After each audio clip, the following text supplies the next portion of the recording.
नदाफ परिवार के लिए आज का दिन बेहद गर्व और उत्साह से भरा रहा। परिवार के 5 भाइयों में से एक अबूबकर नदाफ, जिन्होंने पहले से ही एक सरकारी पद पर कार्यरत रहते हुए निरंतर मेहनत की, अब उन्होंने A.A.T.O क्लास 1 अधिकारी के रूप में बड़ी सफलता हासिल की है। आज जब वे दिल्ली से अपने पैतृक निवास अकलूज लौटे तो पूरे परिवार में खुशी का माहौल छा गया। माता पिता, रिश्तेदारों और पड़ोसियों ने उनका भव्य स्वागत किया। परिवार ने उन्हें सम्मान स्वरूप एक नई बड़ी गाड़ी भेंट की, जो इस ऐतिहासिक उपलब्धि का प्रतीक बनी। पिता इकबाल नदाफ, जो एक शिक्षक के रूप में सेवाएं दे चुके हैं, ने अपने बेटे की इस सफलता पर गर्व जताया और कहा कि यह परिवार के सभी सदस्यों के लिए प्रेरणा का क्षण है। अबूबकर ने भी इस अवसर पर अपनी संघर्ष की कहानी साझा की और युवाओं को कभी हार न मानने की सीख दी।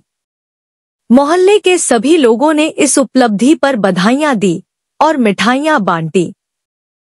पूर्व केंद्रीय गृह मंत्री सुशील कुमार शिंदे ने भी फोन पर शुभकामनाएं दी। हमारे संवाददाता शाहजहां अत्तार ने नदाफ परिवार की ओर से उन्हें धन्यवाद दिया। हमारे संक्रांति मीडिया भी अबूबकर नदाफ को उनकी इस शानदार उपलब्धि पर दिल से बधाई देता है। यह सफलता न केवल अकलूज बल्कि पूरे क्षेत्र के युवाओं के लिए प्रेरणा स्रोत है।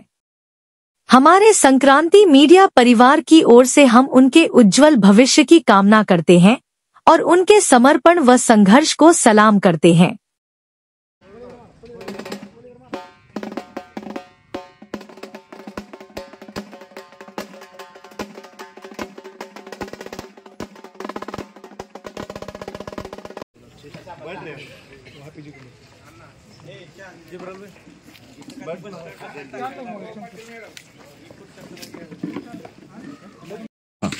नमस्कार। आज सर्वजण इतक्या मोठ्या संख्येने उपस्थित राहून यश सेलिब्रेट केलं, त्याचा आनंद मी शब्दात वर्णन करू शकत नाही। खरं तर हे यश माझं स्वतःचं एकट्याचं मी मानत नाही, नदाफ परिवाराच्या कित्येक पिढ्यांच्या त्यागाचं, गरिबीतून बाहेर पडणाऱ्या कष्टाचं हे प्रतीक आहे असं मी वाटतो। अभ्यास करणं ही त्या मानाने छोटी गोष्ट आहे, पण सपोर्ट सिस्टम खूप महत्त्वाची असते। आणि माझं प्रवास वर्णन करायचं झालं तर मी पहिली ते 4थी इथं सदाशिवराव माने विद्यालय अकलूज येथेच होतो। त्यानंतर 10वी आणि 11वी सदाशिवराव माने विद्यालय येथून, 12वी मध्ये दत्तकला इंजिनिअरिंग कॉलेज येथे जाण्याचा निर्णय घेतला, कारण कोचिंग JEE साठी करायची होती। त्यानंतर NIT कॉलेज सुरत येथे मेकॅनिकल इंजिनिअरिंगची डिग्री घेतली।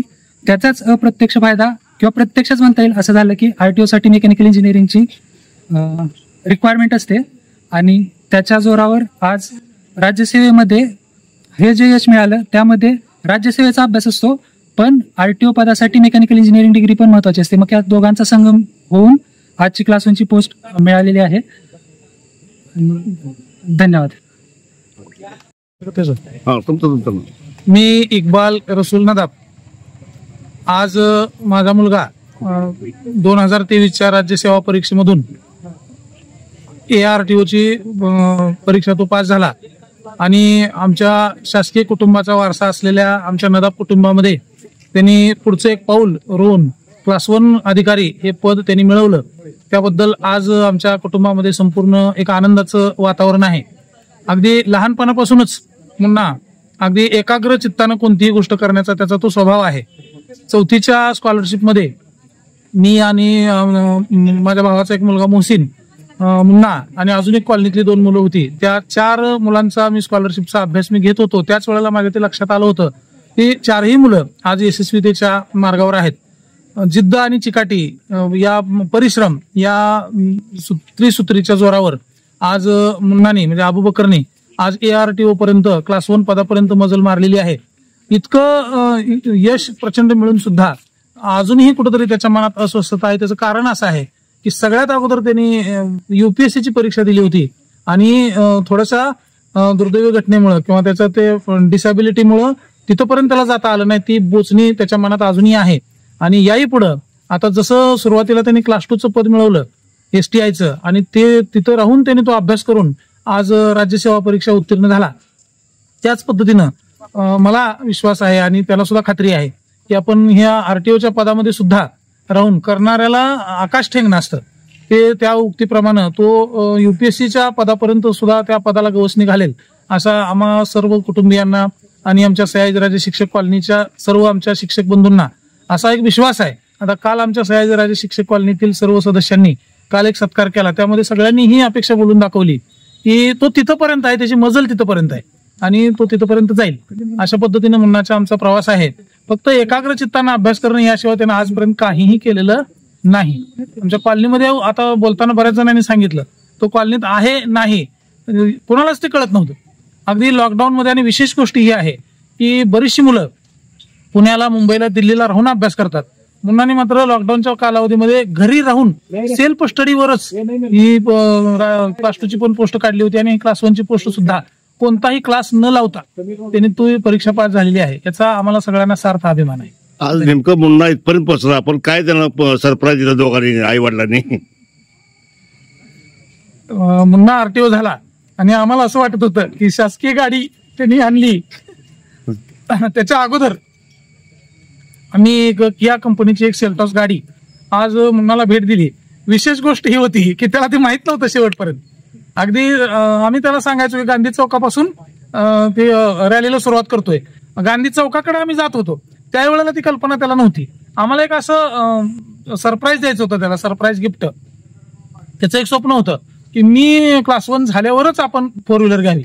तर ती सरकारी गाडी, शासनाची, महाराष्ट्र शासनाची गाडी त्यांनी आम्हाला दिली. त्याच्या प्रित्यर्थ आम्ही नदाब कुटुंबियांनी, आम्ही सर्व भाऊ शासकीय सेवेत आहोत, सर्व कुटुंबियांतर्फे आम्ही त्याला सरप्राईज गिफ्ट द्यायचं ठरवलं आणि आम्ही त्यांना एक गाडी आज भेट दिली.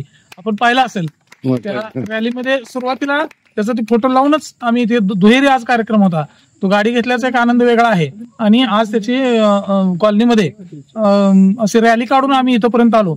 असं खूप अभिमान वाटला. म्हणजे असं पुत्र व्हावा गुंडा, त्याचा त्रिलोकी झेंडा.